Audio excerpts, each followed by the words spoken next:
Hello, everyone, and thank you for joining us today on Polywine, where we like to take a deep dive into stories pulled from the media and have a fun time while breaking it down. I'm Jillian, and let's get into it. And do we have a lot to get into today, starting with record breaking in sports to car chases in Los Angeles to finales to reunions, you name it. Let's get into it. So, in the world of sports, a congratulations to the Florida Gators. You are the new NCAA basketball champions. So, Gainesville, that is where the party is at. For sure. Congratulations to you all. But let's get into the huge story. We were talking about it last week. Here we are. It happened. Yes. Our boy Alex Ovechkin broke the record. Yes, the long-standing record of the great Wayne Gretzky. Been holding it since 1999. Can you believe it? That's when he retired. So, yes, it took a while, but Alex Ovechkin skated his way into history against the New York Islanders, slapped number 895 into the goal, and then slid on that ice like a baby seal, sliding home. What a gorgeous, gorgeous sight. It was so exciting. The crowd went wild. Everybody was so generous to him, and the other team, the New York Islanders, were just so gracious. What an awesome moment. Gretzky, of course, was there to hand the torch over, if you will, and just a really, really special moment in sports, but in NHL history. And if I may say, to kind of have another little moment there that didn't get any attention at all, but I think it really should have. And in the midst of all this fanfare and this excitement, there was a really sweet, special moment and quite the scene stealer. After the goal was hit and everybody celebrated, and after all, the game was paused to have the celebration. But once the game resumed, a journalist went to Ted Leonsis, who is the owner of the Washington Capitals and just loved sports owner here in the nation's capital. I mean, everybody loves Teddy. He's just cool, so nice. He's giving, you name it, we love him. When he walks into the stadium, everybody's Teddy, Teddy. He's awesome. So, of course, after such a huge moment in history, a journalist goes to Ted Leonsis and starts interviewing. What does this mean? And how do you feel in this moment, being here in this special time in NHL history as an owner, being part of your team, of course. And he was just so wonderful, and he was just being so gracious and thanking them and thanking the crowd and thanking the fans. And behind him, and I'm guessing it was a family. I'm guessing that was his grandchild. I don't know. I'm assuming here. I hope so, because she was so cute. There was this little girl that was in the box with the family, and she had head to toe on Capitals jersey gear. She had these cute little headphones on, and she saw a microphone, a camera, and a moment. And that little tiny girl, who was just as cute as can be, like, beelined it for the camera. And of course, you had, I'm guessing, a mom that was blocking her off. And this kid had the determination unlike anything I've seen. Like, she just kept going in, and the mom was, bobbing and weaving, trying to block her. And the girl was trying to get around her. She was graceful. She had moves. She had skill.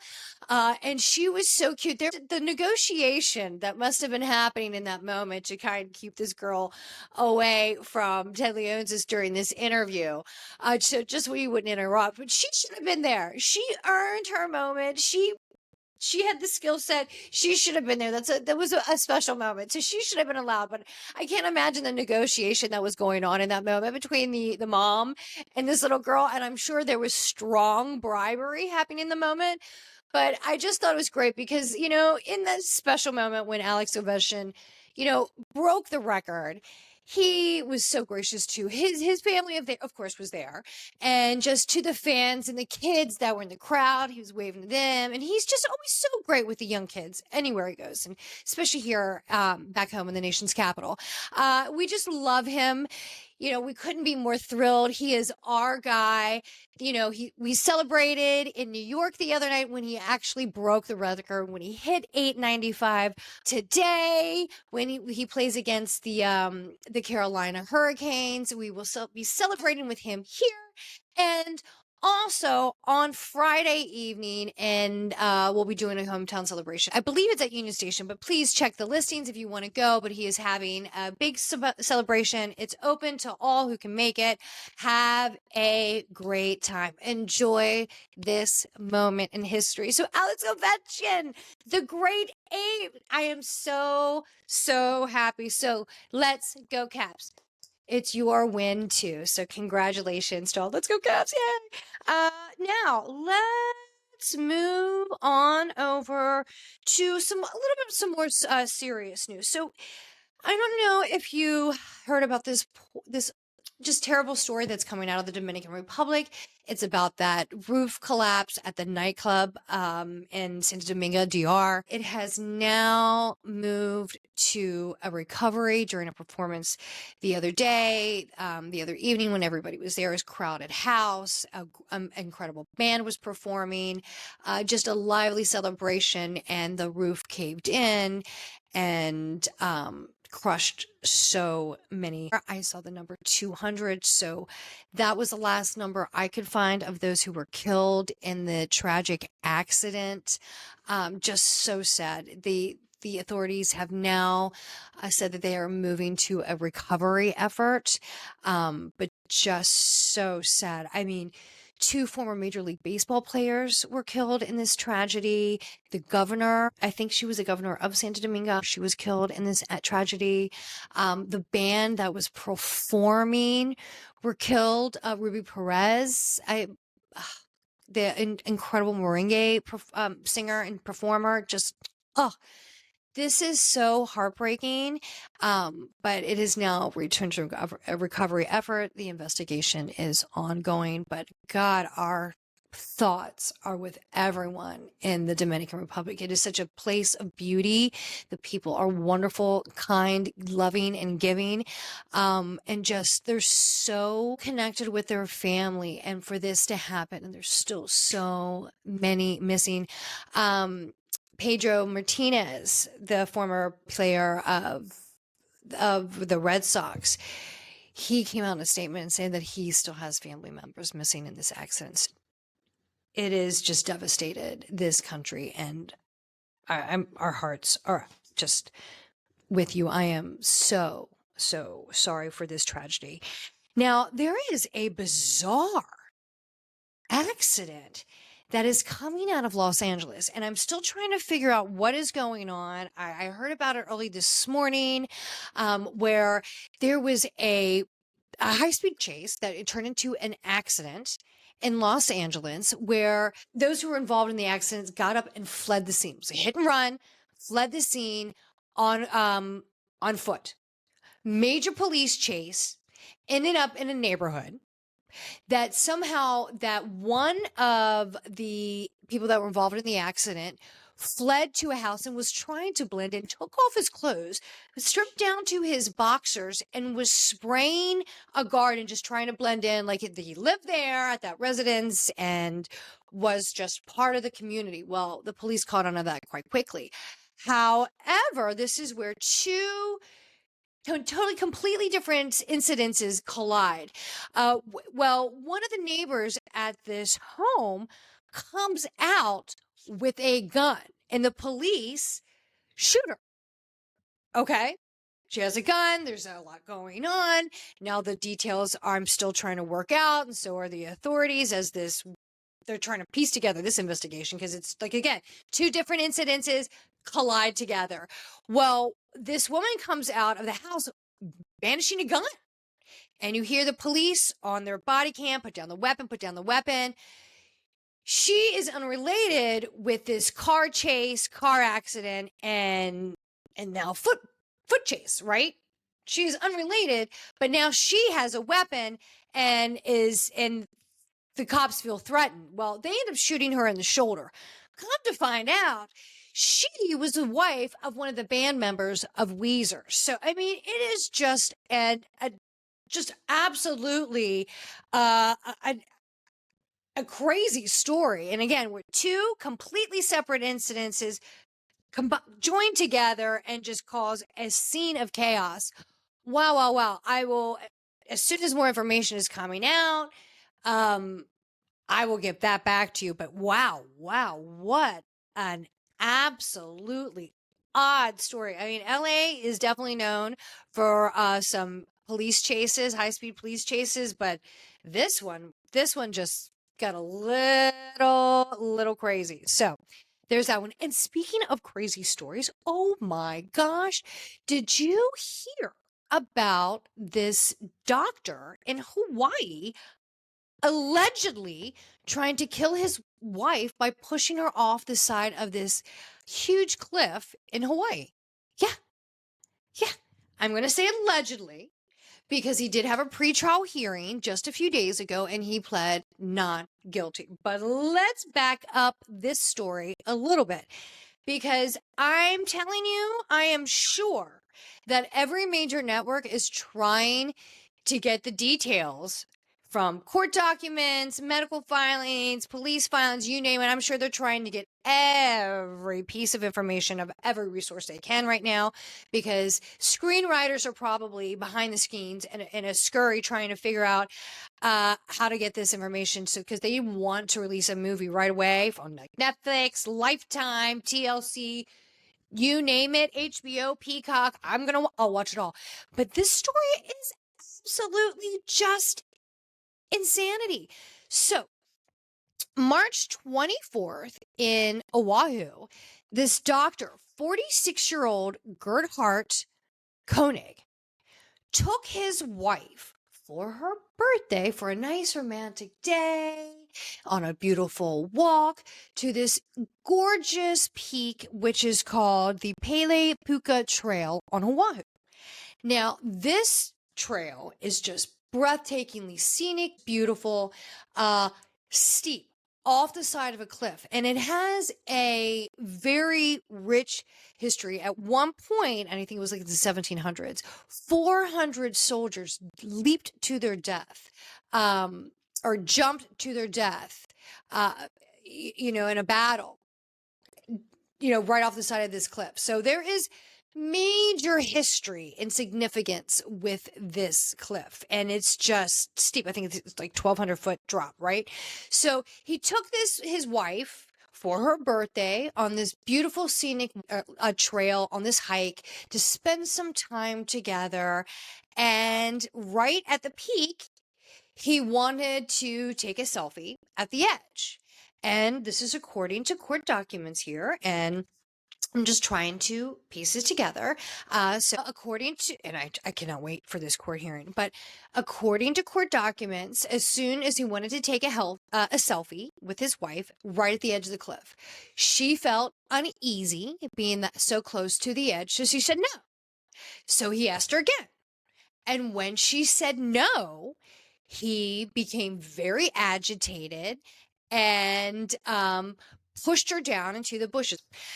Then picked up a rock and started hitting her on the head, saying, I am so sick of you, and some other things, but I'm so sick of you, and started bashing her head. Then, according to her statements, then he pulled out a syringe.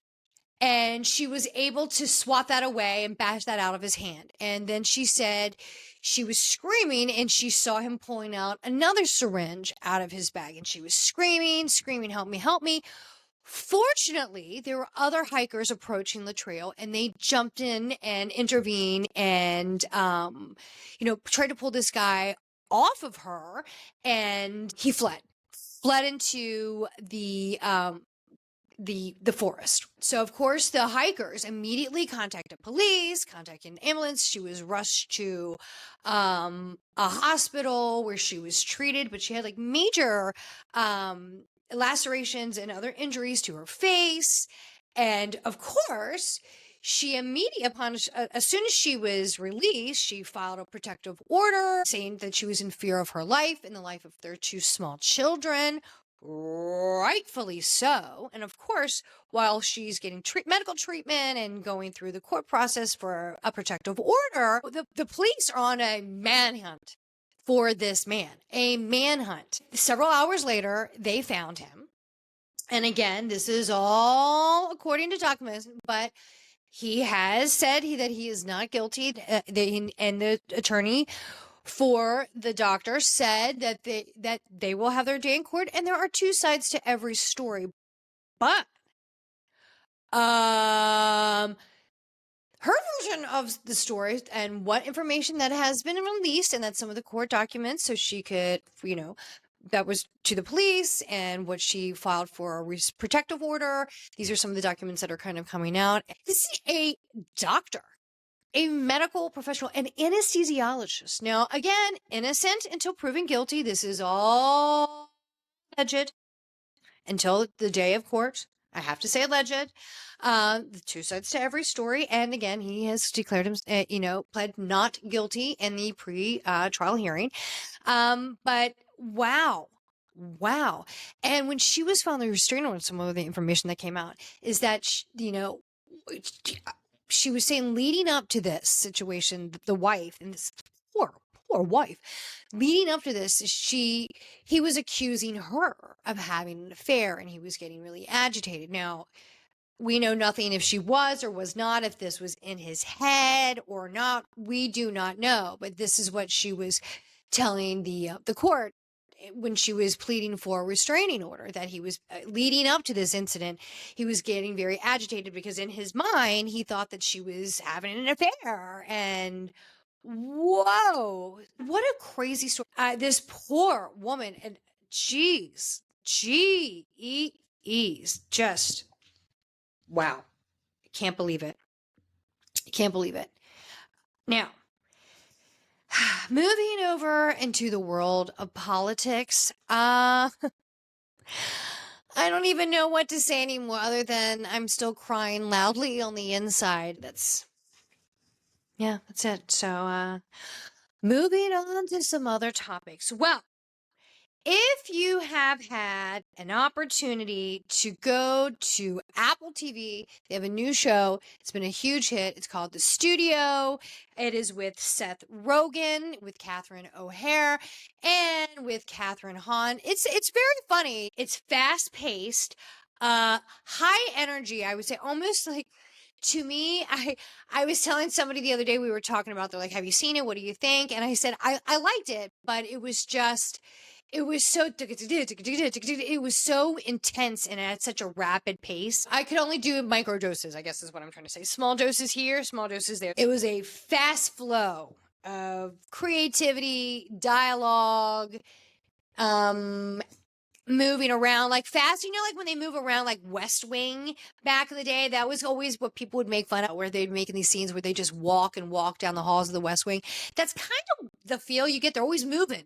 It's a lot of action, a lot of movement, a lot of dialogue, a lot of like a lot of like old Hollywood kind of music in the background. It's a lot happening at once. So if you kind of like that, then you're going to love Suvi. But also, if you are hanging around Apple TV, on April 11th, a new show kind of has my interest, that's for sure. It's coming out called Your Friends and Neighbors. It has John Hamm, Olivia Munn. It also has Amanda Peet. It's great to see Amanda Peet. It's supposed to be really funny. I like the cast. I like the plot behind it too. So the premise behind the show is he's a big Wall Street guy, John Hamm, and he loses his job. And he's kind of like in this ritzy upper class kind of community, if you will. And he becomes a thief and starts stealing from them to make money. So I like you've got my attention now. So April 11th, I'll be checking in. So Apple TV, you got The Studio, you have Your Friends and Neighbors, Apple TV. So let's go over to another fave, and that's HBO Max. We had the end of The White Lotus. We had the finale this past Sunday. Oh, we're going to go into that, trust me. But as that is coming to a close, we also have one of my favorite shows, really, and that's Hacks. That's coming back. So season 4, that comes on today. So let's join Jean Smart and her funny, her co-star Hannah. Let's enjoy them for season 4. I love that show. I think the writing is magnificent on that show. I really like it. The timing is amazing. The banter between Hannah and Jean Smart, their characters, is just it is what a director, a writer, and anybody who produces a show, it's a dream. Their chemistry is fantastic. So Hacks season 4, it's coming back. So if you're jonesing for White Lotus, here we go. Now, how can we escape the finale of White Lotus? What did you think? Did you like it? Were you shocked? Were you underwhelmed? Tell me, what were you thinking? I liked it. Was there predictability in the ending? Sure. I was reading there were multiple endings shot, just in case if there were any leaks and any change of heart at the last minute. This is what I read. Who knows? But Mike White, I believe you delivered another excellent season. It wasn't like a shocking ending like season 2. You know, you kind of the suspense in season 2 leading up to where with Jennifer Coolidge's character Tanya, where it was, she thought she was going to die. They were going to kill her. They're going to kill her. And just when you thought she was going to get away, she falls off the boat and dies. Like you were like, what happened? It wasn't an ending like that, but it was still very good. We knew that something was probably going to happen to Chelsea. She kept saying it's threes. It always happens in threes. The poor girl was in a robbery. She got bit by a cobra. And plus it was just too lovely at the end. He said he had closure. He came back to the hotel. The goal was for them to stay forever. It was just such a perfect moment. So you knew the ball had to drop somewhere. And I liked the ending. I liked how the owners came back, who ended up being the father of Rick, and he just lost his mind. Emotions got the best of him. And, he ended up losing the greatest thing because his rage got the best of him and he lost control. So I like that ending. I did. I also thought it was interesting how the character Belinda, remember in season 1, Tanya, Jennifer Coolidge's character, was going to open the spa with her. And at the last minute, left her kind of hanging, saying, I want to do this with you, but I couldn't. And she was, at the end of the final season 1, her character Belinda was at the shore waiting for the boat to come in. Life went on as it always did for her as in that character. And it kind of went full circle where she got her payout from Tanya this season from Greg, Tanya's ex. He wanted silence. He paid for silence essentially. And she took a $5 million payout, and now that she's wealthy, she did the same thing to the character who worked at the White Lotus in Thailand. He wanted to open up a spa with her, and they wanted to start something special. And at the end of the episode, she said, I'm sorry, I can't do that. I just want to enjoy money and I don't want to have that responsibility. So how that worked its way around. I really liked it. The whole scene with the Radcliffe family. They took us on a journey. And in the after show, of course, if you read Reddit and any of the online articles that discuss on where were the clues left on what could happen in season 4 of White Lotus, everything kept kind of coming back to the Radcliffe family and Parker Posey's character and how she couldn't live a life of simple means, how things would be difficult for her. So they kind of left you hanging a little bit at the end of White Lotus season 3, how they're on the boat and the dad saying things are going to be very different, and they're all kind of connecting on their phone, which I still don't understand how they got Wi-Fi in the middle of the water. I don't understand how that, but whatever. How they're picking up their phones and their phones are being blown up for news and calls and text, you name it. The stuff's hitting the fan in that second. So they're leaving the clues. Could the carryover character to season 4 be Parker Posey's character, the mom of the Ratcliffe family, because she kept saying, I couldn't live a simple life.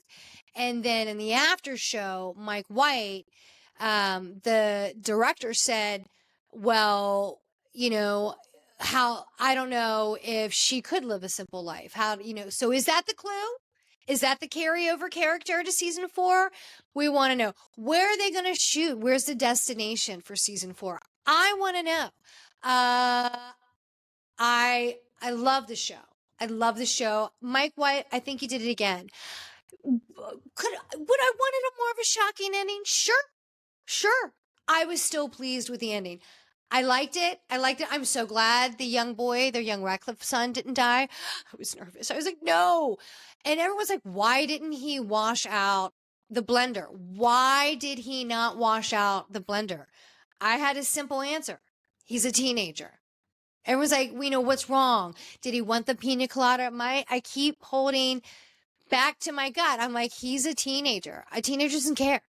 They're going to say, I need a blender. It doesn't smell that bad. And they're going to use it anyway. That's my thought in that. That's because when everybody online, everybody who came up to me, everybody was texting me, why did he not wash the blender? Because he's a teenage boy. There you go. There's your answer. Problem solved. There you go. I thought it was great. I loved it. Where are they going to go? But Jason Isaacs, I thought you nailed it this season with your character. He played a character on the edge and losing his mind, and just his hallucinations, his spectrum of emotions, and just total destruction, the downward spiral of his life. He played a man in just pieces unbelievably. I hope you get an award for it. You better, Jason Isaac, because you deserve it. So I loved it. Gary moves on. Life continues. There you go. Wow. Now, also, I have to, I need to get over to the world of Bravo, because Beverly Hills is having its reunion. Summer House, the Paige and the Craig stuff, it's happening, and we're seeing the demise of the relationship right in front of us. And it's really, I got to tell you, it is a life lesson happening before our eyes. So young girls, young men, this social experiment is Summer House. Like I said, I've never been into the show a lot. I've checked in, checked out. Enjoyed this season more than I actually thought I ever would. I'm enjoying Lindsay being pregnant. I liked her freaking out on Carl last night. And then okay, I'm done with it. I'm not going to stress myself out. I'm pregnant. I've got things to do. I've got another man. I got a better man. I'm moving on. I'm too old to deal with your stuff anymore. Somebody else can deal with it. Love it.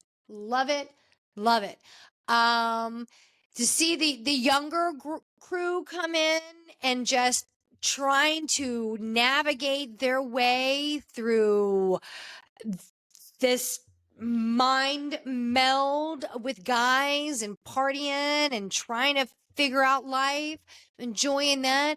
Paige and Sierra and Gabby and Lindsay, I am loving it. And you still have Kyle and Amanda. So I am having a good time with this. But with Paige and Craig, and of course you have the Southern Charm reunion, but I want to get to Beverly Hills.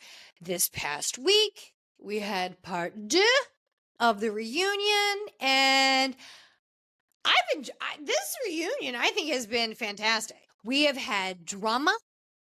We have had glitz and glitter and gold, a lot of gold. We're having tears. We're having daggers thrown. I am enjoying it.